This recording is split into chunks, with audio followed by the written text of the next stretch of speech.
Once there was a group of frogs passing through a forest, among which two frogs fell into a pit. Seeing the pit was too deep, the frogs on the bank told the two frogs that they would surely die.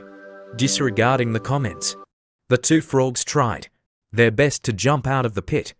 The other frogs shouted not to jump in vain, urging them to accept the inevitable death. In the end, one frog followed the advice of the others.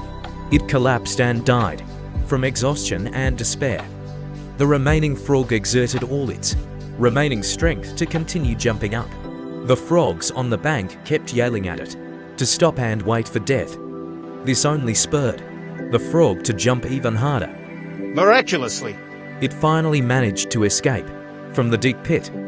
The group of frogs gathered and asked, "Didn't you hear us?" They kept asking in surprise, bewildered by the frog's behavior. Finally, an old frog revealed the truth. The frog that escaped. The pit was deaf and thought.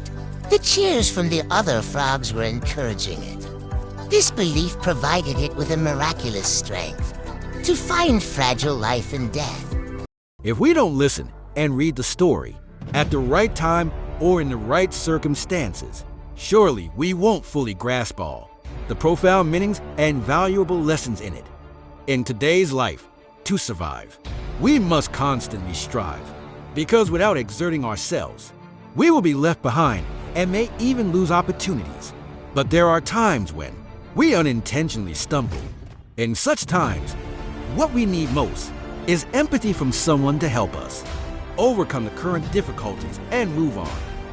However, sometimes the words we receive are mocking and contemptuous. Those words can hurt us and make us lose faith in life. If we, like the first frog, listen to those words and give up, then surely we will be disposed of at their will. So why don't we be like the second frog, turning those bitter words into a source of strength to overcome difficulties and prove to them that we are not easily defeated by their mediocre words. Furthermore, the story also teaches us a valuable lesson in life, which is about communication. Our elders have a saying, learning everything. Learning to speak is the second lesson in our lives, which is not learned in one day, but throughout our lives. We learn not from faraway places, but from those closest to us, our parents, teachers, friends. Yes, a word is like a very dangerous weapon. If we use it to encourage or uplift our loved ones, it's wonderful and valuable. That word may not mean much to us personally, but it can hurt the person directly receiving it, and sometimes cause unexpected serious consequences. Sincere encouragement to someone in crisis can bring unexpected strength to overcome all the difficulties and adversities that they thought they could never overcome. Conversely, a negative word to someone in crisis can kill them. Through this story, what we contemplate is not to listen to what we should not hear and not to say what we should not say. Then surely your life will be better and less troubled.